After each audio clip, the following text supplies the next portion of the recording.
tayo. Yan. Hiking.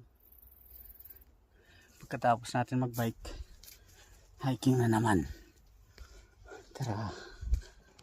Dito po tayo ngayon sa Pyongha.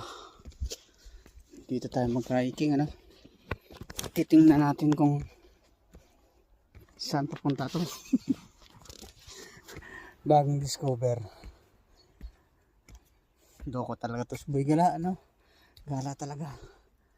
Ayan. So, as usual, makikita pa rin natin yung kabilang side kasi nga border ito. Ayan. Klarong klaro. Kaya tingnan natin dito kung anong meron dito, kung saan papunta to.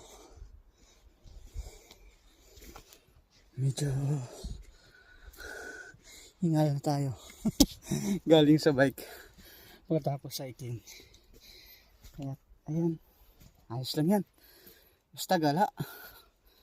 Tara, gala si boy. Gala si boy. Layo na lang narating ni boy. Mag-isa lang tayo dito.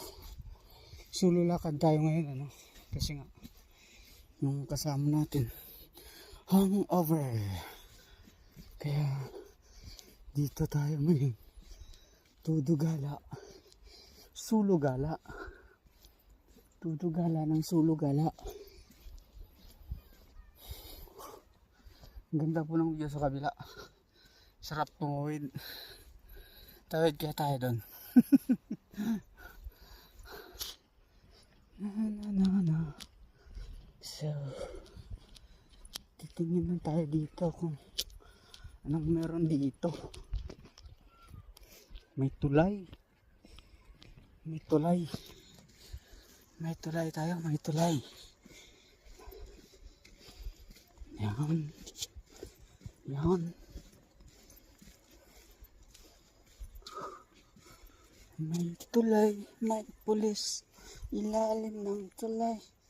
Yan, ganda ng view. Ganda.